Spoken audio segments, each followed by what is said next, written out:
नमस्कार मंडळी, माझं नाव राजीव विजय कासार, राहणार उभा बाजार सावंतवाडी आणि मी पेशाने आहे LIC एजंट. 12-13 वर्ष मी एजंट म्हणून काम करतोय. त्याबद्दल मी दुकान चालवायचो वगैरे असं माझं सगळं आहे. ती माझी ओळख थोडक्यात करून दिली. आता मी व्हिडिओ करतो की नाही तर कशासाठी, तर माझा खारीचा वाटा समाजासाठी मला द्यावा असं वाटतं म्हणून मी करतो. आता मी मागचा व्हिडिओ केला होता तेव्हा परत उलटसुलट प्रतिक्रिया आल्या, व्हिडिओ करून तेवढं काय होणार नाही, तू उभा राहा, त्याच्यानंतर त्या व्हिडिओला महत्व येईल वगैरे वगैरे. पण तो विषय माझ्यामध्ये आहे डोक्यात आणि मी आता काय सांगतो की माझं तसं कार्य समाजामध्ये अत्यल्प असल्यामुळे मी उभं राहायचं म्हणजे कितपत ते योग्य होईल, त्याच्यानंतर कितपत माझ्याकडून काम होईल, हा सगळा विचार करायचा भाग आहे. तो आता थोडासा वेळ माझ्याकडे आहे, त्याच्यामध्ये बघणार मी. आता तर व्हिडिओ आता मी युट्यूबवर टाकतो, त्याचा उपयोग काय होईल, तर मी काय म्हणतो, थोडीशी जनजागृती झाली ना तरी त्याचा उपयोग झाला असं मला वाटेल. आता मला काय त्याच्यामध्ये व्हिडिओमध्ये पडतं की 1 तासभर त्याला विचार करावा लागतो, स्क्रिप्ट तयार करावी लागते आणि 15 ते 20 मिनिटांमध्ये व्हिडिओ तयार करून होतो अपलोड. तर मी ते कार्य करणार, म्हणजे माझ्या दृष्टीने काय, माझ्या हाताने काय होईल तेवढं मी करत राहणार. आता आणि एक माझा संदेश आहे की गाव करील ते राव काय करील. आता नगरपालिकेसाठी की नाही कोणतरी एक माणूस येणार, तो आपला वेळ देणार, त्याच्यापेक्षा गावातील सजग जर लोक झाले आणि आपला वेळ त्यांनी दिला, कसा ते सांगतो मी, तर त्याच्यामध्ये आणि चांगलं स्वप्नवत कार्य नगरपालिकेकडून होऊ शकतं. नगरपालिकेचं आता आम्ही खेळायला जाते, ग्राउंड आहे, त्याच्यानंतर घनकचऱ्याचा प्रश्न आहे, प्रत्येकाचे प्रश्न सगळ्यांना माहिती आहे. तर ते कसं काय करूया ती माझी स्ट्रॅटेजी या व्हिडिओमध्ये सांगतोय मी, की अनियमितता तुम्हाला नगरपालिकेच्या कामामध्ये दिसली, आता नवीन बॉडी आली समजा, त्यांच्या कामामध्ये अनियमितता तुम्हाला दिसली तर नगरपालिकेमध्ये आम्ही जायला पाहिजे आणि त्यांना ते सवयच व्हायला पाहिजे की काय अनियमितता आम्ही करू तर कोणतरी धडक देणार, दुपारच्या इथे येणार, उपबाजार मधले लोक येतील, दुपारी ते नगरपालिकेमध्ये येऊ शकतात. व्यापारी लोक दुपारचा वेळ त्यांना मिळतो तेव्हा ते एकत्र येऊन ते नगरपालिकेमध्ये येऊ शकतात. ते येतात, ते प्रश्न विचारतात, ते कागदपत्र बघतात आणि जाब विचारतात. हे जर अशी प्रकारचा प्रघात पडला ना तो एकदम चांगला होईल आणि उमेदवार निवडताना जर सिन्सिअर निवडून दिला तर काम एकदम सोपं होणार आपलं. त्याच्याशी आपल्याला कम्युनिकेशन करायला सोपं जाणार, प्रश्नोत्तर आपण करू शकतो, आपली उत्तरं मिळवू शकतो, त्याला आपण मार्गदर्शन करू शकतो, त्याचे विचार ऐकून घेऊ शकतो, काय बदल असेल तर त्याच्यामध्ये सुचवू शकतो. आता मी सांगत होतो की कसं करायचं, तर भगतसिंगने देशासाठी 21व्या वर्षी आपला जीव दिला, तर आपण आपला थोडा वेळ देऊ शकत नाही का, हा प्रश्न आपण विचारला पाहिजे स्वतःला. तर आपण आता सावंतवाडीमध्ये बरेच जण दुपारी जरा बंद असतात, बाजारपेठ बंद असते, त्याच्यामध्ये आपल्याकडे 1 तास आराम करतो आपण, तो वेळ आपण इकडे नगरपालिकेमध्ये देऊ शकतो.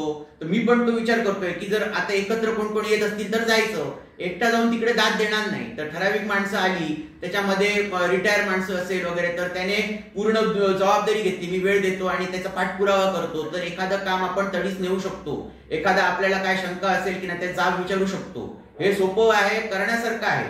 आता मी काय सांगतो की हे उदाहरण कुठे, तर बेस्ट ग्रामपंचायत म्हणून आहे, तर ती पाटोडा संभाजीनगर आणि तिथे पेरे पाटील म्हणून तिथे सरपंच आहेत, 25 वर्ष आहेत, एका हाती सत्ता आहे. तर ते सांगतात कसं, तर ग्रामपंचायतीची ते म्हणतात 300च्या वर कामं आहेत, तर ती व्हिडिओला माहिती नाही, त्याच्यानंतर ग्रामविकास अधिकारी म्हणजे ग्रामसेवकाला माहिती नाही, परमनंट असून 10-20 वर्ष सर्व्हिस झाली त्यांना माहित नाही.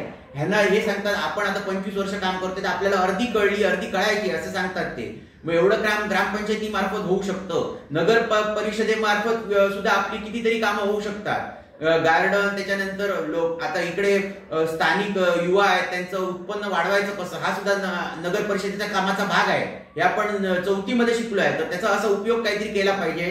नगरपालिकेमधून अमूलाग्र बदल घडवता येतात आणि त्याच्यामधून आमचा फायदा होणार सर्व नागरिकांचा, या विचाराने आपण सगळ्यांनी एकत्र आलं पाहिजे. तर आणि काय सांगतो मी, आता काही जण उमेदवार असतात की नाही ते गैरमार्ग अवलंबतात निवडणुकीच्या पूर्वी आणि काय करतात ते कोणाला भागवतात वगैरे. आता मी त्याच्यामध्ये नकोच हे करतो, मी सदन आहे, सदन कुटुंबातला आहे. काही जण धनाढ्य असतात, काही जण आहे ते तुम्हाला सर्वसामान्य असतात, हँड टू माउथ चालतात, त्यांचं हातावरती पोट असतं पण ते स्वाभिमानाने जगत असतात. तर त्याच्यामध्ये काहीतरी गैरफायदा घेऊन गैरवृत्त त्यांचं करायची इच्छा असते काही उमेदवारांची की आपल्याला त्याचा इलेक्शनमध्ये फायदा मिळून दे म्हणून. हे आता निवडणुकीपूर्वी काहीतरी करायला बघणार, तर त्यांच्या मनामध्ये अशी भीती आली पाहिजे की आता मी काहीतरी करतोय, तर त्याच्यामध्ये मी सांगतो तुम्हाला ठकास महाठक हा आपण आणायला पाहिजे ह्याच्यामध्ये, गनिमी कावा. म्हणजे तो आपल्याला काय करतो त्याचा उपयोग त्याला होईल किंवा नाही सांगता येत नाही. तुम्ही डबल क्रॉस करा असं आवाहन करतो मी. आपल्या जो मनातला योग्य उमेदवार वाटतोय, आपण त्याचा अभ्यास केला, ज्याच्याशी आपण बोललोय, त्यालाच तुम्ही मतदान करा. बाकी कोण आला तर मग ते तुम्ही मी सांगितलं त्याच्यावरून तुम्ही समजदार आहात काय करायचं ते. आणि प्रस्थापितांना 25 वर्ष जे इथे सत्तेमध्ये आहेत किंवा काय करतायत, तर त्यांना तुम्ही त्यांच्या कामावर असमाधानी जर असाल तर त्यांना बदलायची ही वेळ आहे. नगरपालिकेचं इलेक्शन म्हणजे नगर परिषदेमध्ये तुम्ही बाजूला बसा, नवीन येणार ते बघूया काय करतात ते, त्यांच्याकडनं आम्ही काम करून घेतो वगैरे. आता तुम्हाला सोडवत नाही का इकडेचं पद वगैरे, असं करून की नाही हे याच्यामध्ये मंथन झालं पाहिजे, विचार मंथन. तर विचार मंथनातून काहीतरी मार्ग निघणार. आणि थोडे दिवस आहे आपल्या हातामध्ये, थोडे दिवस म्हणजे फार कमी वेळ आहे. आता प्रामाणिक उमेदवार अर्ज काहीतरी करणार असेल तर त्याला एक सर्वसामान्य गटासाठी 1000 रुपये डिपॉझिट आहे, महिलांसाठी 500 आहे, मागासवर्गीय त्याचा असेल दाखला तर त्याला 500 आहे, म्हणजे जास्त त्याला खर्च नाही. पण याच्यामध्ये नोटरीकडे जाऊन पेपर वर्क करावा लागतो, त्याला 1 दिवस लागतो. म्हणजे तो 1 दिवस आता उद्याचा वगैरे किंवा परवाचा तुमच्या हातात आहे. 17 तारीख अंतिम आहे. तर कोण जर ज्याच्या मनामध्ये असेल मी काम करतो, माझ्याकडे थोडं वेळ आहे, तर त्याने आता आज जागृत व्हायला पाहिजे आणि आता कामाला लागायला पाहिजे.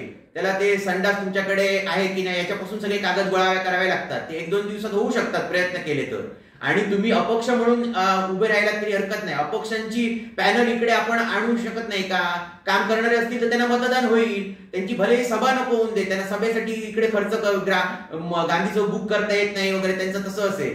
पण त्यांचा की नाही विचार जर पोचला की नाही तर आपलं काम साध्य होऊ शकतं. आपल्या हातामध्ये आहे विचार आपला इकडे पसरवणे हा. तर यामध्ये की नाही या इलेक्शन मध्ये आपण काहीतरी अमूलाग्र करू शकतो. आणि नाही आज चान्स जर घेतला तर परत पुढे 5 वर्षानंतर येणार तो. त्याच्यामुळे आता तुम्ही काय करा, मी कळकळीची विनंती करतो की आपल्या हाताने जे जे होईल ते करा, एकत्र या, त्याच्यानंतर नगरपालिकेमध्ये सक्रिय सहभाग घ्या. आणि मला काहीतरी अभिप्राय असेल तर कळवा. माझा नंबर आहे 96 37 72 01 39. माझा मोबाईल नंबर परत सांगतो 9637720139. जर काय महत्वाचं बोलायचं असेल तर कॉल अवश्य करा, मी उचलेन. धन्यवाद.